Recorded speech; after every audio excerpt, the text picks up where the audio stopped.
Merci de votre fidélité à Radio Mayouri Campus. Ravi de vous retrouver. J'accueille Madame Alice Fabre. Bonjour Madame.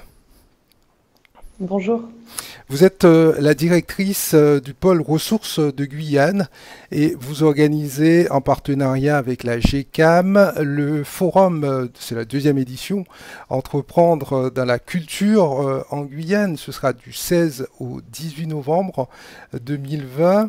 Alors par rapport à la première édition, est-ce que vous allez apporter un certain nombre de modifications, de changements Covid-19 oblige? Alors déjà, c'est vrai que le forum, c'est un événement qui veut poser un certain nombre de problématiques et répondre aux questions qui sont actuelles. Donc c'est vrai qu'on a, nous, établi le programme déjà depuis début d'année, donc avant de connaître la crise sanitaire qu'on a pu connaître dans le pays. Donc on a plusieurs thématiques, que ce soit la mutualisation, les collaborations, une présentation des différents types de financement dans le secteur artistique et culturel, toutes les problématiques de structuration et de professionnalisation, pour vraiment accompagner les acteurs du secteur et de la filière à se structurer, à se professionnaliser pour aller toujours plus loin. Donc toutes les questions qui ont pu être vues en 2018, on essaye toujours d'aller un petit peu plus loin pour que petit à petit les professionnels augmentent en compétences, en connaissances, en savoir et fassent toujours mieux et qu'on puisse enrichir finalement ce panel de propositions sur le territoire. Et quel bilan pouvez-vous tirer de la première édition? Alors écoutez, j'ai pas trop de bilan à tirer puisque j'y étais, mais voilà, ça s'est fait un petit peu à la dernière minute, je vous avoue, donc le bilan est assez contrasté, mais en tout cas oui, une adhésion et un besoin au niveau du territoire à avoir des grands événements comme ça rassembleurs pour les acteurs, parce que c'est vrai qu'ils ont toujours tendance à travailler un petit peu chacun de leur côté, sans finalement pouvoir échanger, communiquer, travailler des problématiques qui sont aussi communes un peu à toutes nos filières artistiques et culturelles. Alors, Donc c'est vrai que c'est assez intéressant d'avoir des choses comme ça. le Ouais. secteur de la culture, de l'événementiel, a beaucoup souffert de cette crise sanitaire. Quelles sont les réponses concrètes que vous allez pouvoir apporter aux professionnels du, du secteur, au fait? Du secteur. Alors, on va aborder différents types de propositions. Ça peut être les aides financières qui peuvent exister.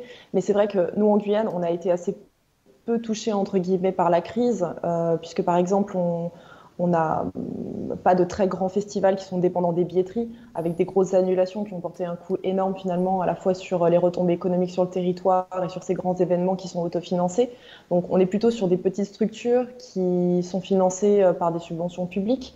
Donc c'est vrai que pour l'heure, en tout cas, le secteur n'a pas trop souffert. On attend de voir un peu les conséquences sur les années à venir, parce que c'est vrai qu'en termes de diffusion, que ce soit des spectacles ou autres, ça va être un petit peu compliqué. Mais donc, on va plutôt essayer de travailler les questions, donc de se rassembler pour être plus fort. Voilà, ce temps du forum, c'est vraiment ça, et c'est une des solutions qu'on c'est se rassembler, réfléchir ensemble et ouvrir des perspectives de réflexion, de travail mutualisé, de collaboration. Oui, mais pendant le confinement, les producteurs ou les éclairagistes, qui assurent la sonorisation, tous ces gens-là n'ont pas travaillé. Ils ont été un peu, ils ont été très impactés au fait par la crise. Ils ont été des laissés pour compte et jusqu'à maintenant ils attendent des réponses. Euh, Est-ce que lors de ce deuxième forum, est-ce que déjà vous prévoyez, puisque j'ai vu dans le programme qu'il y avait un espace débat qui était prévu, est-ce que lors de ces débats, est-ce que vous ferez intervenir ces petites mains-là, ces petites gens-là?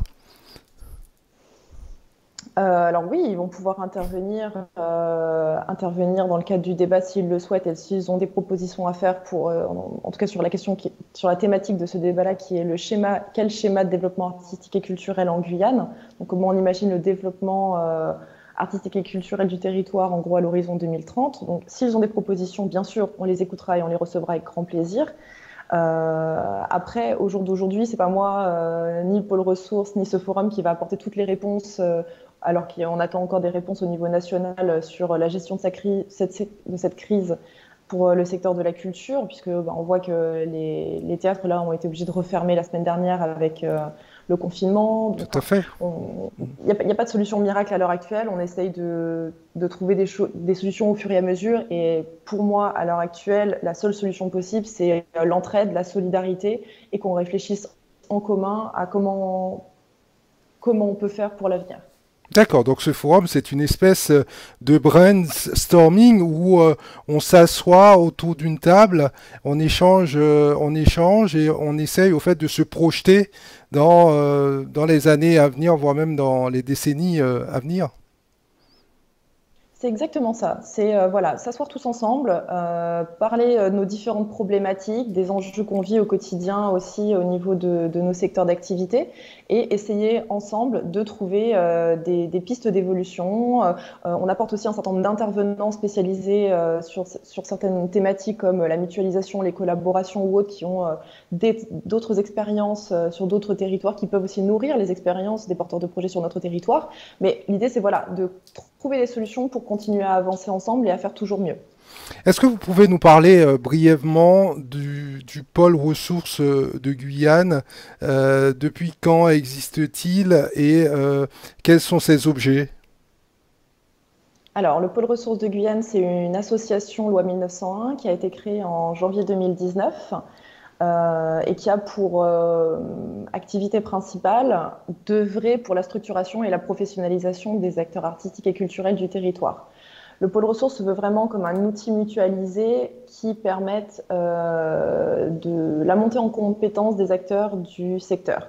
Ce qu'on retrouve finalement un petit peu dans le forum. Hein. Le forum et la programmation a été faite par l'expérience qu'on a depuis donc 2 ans sur le territoire, avec le rôle des projets, les questions qui reviennent régulièrement. On a essayé d'élaborer un programme qui puisse répondre à une majorité, en tout cas, de ces questions-là, qui soient pertinentes par rapport aux problématiques vécues au quotidien des acteurs sur le territoire.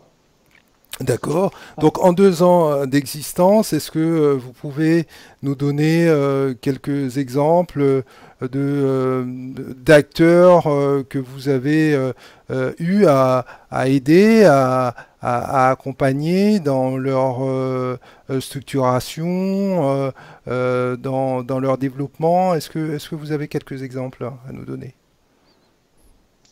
Oui, alors le premier qui me vient à l'esprit, ça va être la compagnie Mastec, que j'accompagnais, en tout cas j'accompagnais la personne de Berika Yerjo, qui est metteur en scène et auteur du spectacle Comme l'oiseau, qui joue le 13 à l'EPCC Les Trois Fleuves. Donc voilà, je l'accompagnais dans le montage de sa demande de création, dans l'élaboration de ses budgets, dans sa stratégie. Donc, petit à petit, c'est aussi une montée en puissance des jeunes acteurs du territoire. Après, on va avoir des acteurs comme l'association Modou, qui fait des ateliers et de la création également, qui finalement a monté sa structure depuis un an et demi, et qui est passé petit à petit, qui est devenu employeur de spectacles vivants, qui crée de nouvelles activités, qui crée de nouvelles propositions artistiques, et qui petit à petit, voilà, pareil, monte en puissance. Mais c'est des choses voilà, qui s'imaginent aussi sur le très long terme, donc Okay. on voit les évolutions, c'est sympa. Très bien. C'est vrai que la culture, pour les auditeurs qui nous écoutent aussi bien à Cayenne, Saint-Laurent-du-Maroni, ou pour les internautes qui nous regardent, c'est large, ça englobe plusieurs métiers. Alors, quelles sont les activités dans lesquelles vous intervenez, en tout cas que vous accompagnez plus, est-ce que c'est plus le théâtre, plus le cinéma, les acteurs de cinéma, ou est-ce que vous pouvez nous apporter quelques précisions à ce niveau-là? Alors, c'est vrai que c'est un petit peu coupé. Je ne sais pas si vous me recevez. Tout à fait, je vous entends, je vous reçois très bien. Oula, ça a bugué. Vous m'entendez? Alors, très bien, je vais peut-être reprendre ma Allô, allô. question. Vous m'entendez? Oui, c'est bon. Alors j'ai bien saisi la question, c'était au sujet du type de porteur de projet, c'est bien ça? Absolument. Voilà. Donc c'est vrai qu'à l'heure actuelle, on accompagne beaucoup de porteurs de projets du spectacle vivant, donc ça va être plutôt en danse et en théâtre. Après, on est quand même sur une association qui a vocation à être pluridisciplinaire, donc à toucher autant aussi les porteurs de projets en art visuel. Donc ça va être des peintres, des artistes plastiques, des photographes. On a aussi plusieurs demandes. Le cinéma également, le secteur de la musique, le secteur du livre, des industries culturelles en général. Donc c'est assez vaste. Après, voilà, ils sont tous aussi structurés de manière très différente. C'est toujours des questions qui sont très... Enfin, souvent, quand on vient nous voir, c'est des questions très pointues, où on nous pose une question, par exemple, bah voilà, moi je suis photographe et en même temps, j'ai envie de commercialiser mes œuvres et donc faire des tasses, par exemple, avec mes œuvres dessus. Comment est-ce que je gère? Est-ce que ça relève du droit d'auteur et donc d'un statut d'auteur ou est-ce qu'il faut monter une entreprise à part pour faire du commerce? Donc, c'est des choses comme ça qui, finalement, sur des petites questions comme ça au quotidien, ça reste assez complexe.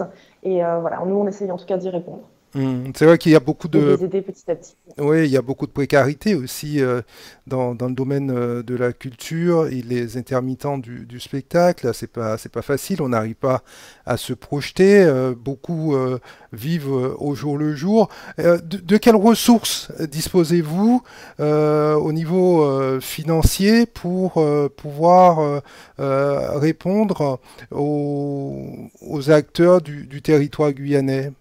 Qu'on ait peut-être une idée. Alors, le pôle ressources ne propose pas d'aide financière. Nous, vraiment, on aide les porteurs de projets à aller chercher des D'accord, subventions, donc à budget, mm, à émarger donc, sur un certain nombre d'appels à projets. Mais par contre, nous, on ne dispose pas du tout d'aide à ce niveau-là, hein. Déjà, on essaye de financer notre propre structure, c'est déjà pas mal. d'accord, ok. Donc vous leur apportez de l'ingénierie et du conseil. Exactement, Mm, d'accord. exactement. On va revenir avec vous, Alice Fabre, sur cette deuxième édition de ce forum Entreprendre dans la culture en Guyane. Où est-ce que ce forum va se tenir et sur combien de jours? Alors, le forum va se dérouler sur 3 jours, donc les lundis 16, mardi 17 et mercredi 18 novembre. Le lundi et le mardi, on va trouver toutes les conférences en direct sur YouTube. Les ateliers seront en visioconférence, puisque donc crise sanitaire oblige, on a été obligé de faire une grosse partie des propositions en distanciel. Donc on retrouve vraiment tous les liens pour s'inscrire sur notre site internet. Il ne faut pas hésiter à y aller et s'inscrire, c'est très simple. Et le mercredi, c'est des ateliers qui sont un petit peu plus spécialisés cinéma et ça se passera à la CCI Guyane. Alors, vous avez un certain nombre de partenaires également qui vous supportent. Vous pouvez en citer quelques-uns peut-être, hein. Oui, bien sûr. Donc, que ce soit l'association du pôle ressources comme le forum, on ne pourrait pas exister ni faire ce qu'on fait sans le soutien de la direction des affaires culturelles, qui a été renommée DG Copop au 1er janvier avec la DJSCS, et bien sûr la CTG également, qui est un grand partenaire de cette édition du forum. Que faut-il attendre de ce forum qu'est-ce qu'on, qu'est-ce que, quels sont les objectifs au fait que vous vous êtes fixés? Les objectifs, c'est d'avoir de nouveaux participants, des personnes auxquelles des amateurs qui prennent conscience que c'est une vraie filière dans laquelle on peut faire carrière. Ça existe, parce que c'est vrai qu'il y a un réel manque de perspective sur le territoire, sur tous ces secteurs-là. On n'imagine pas trop que ça peut devenir un véritable métier. On pense beaucoup que c'est une pratique amateur, on est musicien un petit peu du week-end, de carnaval, ce genre de choses. Mais en fait, on peut en faire notre métier. Et l'idée, c'est vraiment, à travers aussi ce forum-là, montrer que c'est possible, ouvrir des perspectives à tous ces jeunes qui sont, par exemple, dans des options artistiques au lycée, à tous ceux qui ont une pratique aussi amateur à côté, que s'ils ont vraiment envie, ben, nous, on est là aussi pour les aider à devenir professionnels, à avoir leur statut, à avoir l'intermittence, à créer leur structure, à monter leur projet, et à vivre correctement et décemment. Voilà. Donc, si on peut avoir l'adhésion et la participation de nouvelles personnes, ça sera super. Et on aura tout gagné. Au niveau du programme, je vois qu'il y a pas mal de thématiques, notamment la mutualisation, une solution pour réduire les coûts. On découvre en même temps que les internautes sur votre site internet le programme. Donc on peut s'inscrire directement en ligne Oui, à c'est exact. l'atelier, aux ateliers auxquels on souhaite participer. Aux ateliers et aux conférences, bien sûr. Et après, on envoie un petit lien pour aller voir la conférence ou participer aux ateliers. Voilà. À l'issue, vous comptez faire une restitution aussi bien à vos partenaires et peut-être rendre cette restitution disponible pour le grand public. Oui, bien sûr. On va essayer de tirer un maximum de comptes rendus. Donc, si on peut, on tirera un compte rendu de chaque grande thématique, mais aussi un compte rendu général de l'événement avec ce qui a marché, ce qui n'a pas marché et les perspectives aussi potentiellement d'un forum en 2021, puisque l'idée c'est de faire une édition, que ce soit annuelle ou en biannuelle, enfin en biennale plutôt, pour aller toujours plus loin dans les problématiques, dans les réponses qu'on peut apporter aux acteurs du territoire et les aider à aller toujours plus loin. Et dans tous les cas, toutes les conférences comme les ateliers seront disponibles sur la page YouTube du pôle ressources pendant une durée illimitée. L'idée, c'était vraiment d'avoir aussi ces ressources-là à disposition des acteurs du secteur pour une durée illimitée. Parce qu'on sait que bon, le programme il se tiendra lundi, mardi, mercredi à certains horaires, mais que tout le monde ne sera pas disponible à cet horaire-là. Et l'idée, c'est que même si on ne peut pas être disponible à ce moment-là, on peut y retourner à un moment qui est plus opportun pour nous, quoi. Ou même si on n'a pas bien compris quelque chose. Et nous-mêmes, au pôle ressources, on est joignable ensuite pour ceux qui auraient des questions. C'est vraiment, en tout cas, je trouve ça très pertinent au niveau des thématiques qui sont abordées. Par exemple, réaliser un dossier artistique de création, concevoir un budget de production. Alors, je pense que ce sont des thématiques que vous allez survoler lors de ce forum. Et si les gens veulent approfondir, s'ils veulent en savoir plus, est-ce que vous allez leur proposer des solutions? Oui, bien sûr, mais c'est rigolo que vous en parliez parce que, Ben, en effet, j'imagine.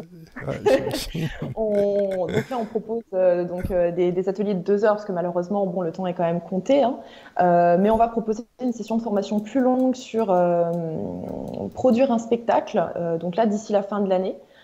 Donc on est en train de caler pour l'instant, les premiers participants qui ont souhaité s'inscrire à cette formation, on est en train de caler les dates. Donc ce sera potentiellement fin novembre, mi-décembre, quelque chose comme ça. Donc s'il y en a qui sont intéressés sur des formations voilà, qui sont un petit peu plus longues, donc il y aura 14 heures sur devenir un employeur du spectacle vivant et 21 heures sur produire un spectacle. Voilà, donc ça va être des choses même pas un petit peu, beaucoup plus approfondies. Ce sont donc des avant-goûts et si on veut en avoir plus, il va falloir payer, ce qui est normal. Non? Ces formations voilà, il y aura un tarif symbolique puisqu'elles sont également subventionnées par la DGSCS. Donc l'idée, c'est vraiment d'offrir un maximum de choses. On sait que les porteurs de projets, voilà, sont souvent dans une assez grande précarité. Donc on n'est pas là pour faire de l'argent, on est là au contraire pour essayer qu'il y ait de plus en plus de choses qui se fassent sur le territoire et de qualité et qu'il y ait une montée en compétences générales. Donc on essaye comme on peut de trouver un maximum de financement à droite à gauche au niveau des subventions pour offrir à un maximum de personnes ces formations, le forum. Voilà. L'idée, comme je vous disais, hein, c'est d'être un outil mutualisé où finalement, quand nous, on nous finance et qu'on finance comme ça ces actions ponctuelles, eh ben, on peut offrir à un maximum de personnes de la ressource, des compétences, du savoir. Alice Fabre, est-ce que vous parvenez à répondre toujours aux attentes que ce soit des étudiants, des lycéens, des collégiens ou des salariés, tout simplement, qui sont en voie de reconversion ou des curieux qui voudraient embrasser le secteur de la culture, ou parfois vous êtes un peu démunis face aux demandes? Écoutez, on essaye d'y répondre, hein. On prend parfois des temps de recherche quand on ne sait pas, surtout que c'est quand même souvent des questions qui sont assez complexes. Donc on prend le temps de faire des recherches, de se retourner vers les bons interlocuteurs aussi pour apporter des réponses précises et voilà, prendre le temps aussi d'expliquer aux porteurs de projets concrètement les choses. Après, moi, je suis toujours d'avis de dire que voilà, quand il y a des personnes expertes à côté, autant s'adresser aux personnes expertes. Donc, ça nous arrive aussi d'adresser à d'autres personnes les porteurs de projets pour leur dire mais cette personne-là peut être tout à fait compétente pour répondre à votre question et même beaucoup plus compétente que nous. Ça va être sur, par exemple, j'ai adressé dernièrement un jeune qui voulait faire une formation de régisseur de salle à un régisseur que je connais très bien en lui disant, mais lui, il connaît en fait les parcours, il saura dire ça c'est intéressant, ça c'est pas intéressant, au niveau en termes de contenu de formation et autres. Moi, je suis pas qualifiée, je suis pas technicienne, donc Euh, voilà. L'idée c'est aussi de pouvoir aiguiller, pas que un peu par Mont et par Vaux, à droite à gauche. L'idée c'est de créer des liens et des synergies. Avant de créer le pôle ressources de Guyane, vous étiez dans cet univers-là de la culture? Oui, bien sûr, j'ai travaillé pendant 4 ans et demi au théâtre de Macouria, juste avant. D'accord, très bien. Donc c'est ce qui vous a donné peut-être cette envie par rapport à des échanges que vous avez eus, des rencontres, de créer cette structure peut-être, j'imagine. Oui, c'est vraiment beaucoup de porteurs de projets sont venus me voir au théâtre de Macouria en me demandant de travailler pour eux, pour faire à la fois de l'administration, les aider dans la conception de leur budget, dans le montage. Ils avaient tous plein de questions. Et c'est vrai que l'idée, elle est partie de là, en fait, de monter cette structure-là pour les conseiller au fur et à mesure sur toutes leurs petites questions comme ça qu'ils peuvent avoir. Parce qu'aujourd'hui, il n'y a pas d'interlocuteur. Même Ouais. quand, par exemple, on veut créer une entreprise, si on s'adresse à l'URSSAF, en étant artiste, c'est extrêmement compliqué. Les agents ne sont pas formés à Pôle emploi pour les intermittents, c'est la même chose. Il faut s'adresser à Pôle emploi Nanterre. Mais quand on ne sait pas, ben, on reste dans le flou et au final, on peut vite baisser les bras, en fait. Donc l'idée, c'est au contraire de dynamiser ce secteur-là et de faire qu'ils soient en bonne santé, en fait. Ouais, très bien. En tout cas, une très belle initiative. Je rappelle votre adresse, l'adresse de votre site internet pour pouvoir s'inscrire aux différents ateliers que vous proposez lors de cette deuxième édition du forum Entreprendre dans la culture en Guyane qui se déroulera du 16 au 18 novembre. C'est le www.entreprendre culture973.fr. Voilà, tout simplement, www.entreprendre culture973.fr. Merci beaucoup pour nous avoir présenté le pôle ressources de Guyane et de nous avoir parlé également de ce forum Entreprendre que vous organisez. En tout cas, nous vous souhaitons une belle réussite pour cette deuxième édition. Merci beaucoup. Merci de m'avoir reçu également. Je vous en prie, on retrouvera également dans le post de cette qui accompagnera cette vidéo l'adresse de votre chaîne YouTube pour pouvoir suivre en direct les différents ateliers que vous allez proposer. Encore une fois, merci. Au revoir. Merci à vous. Belle journée.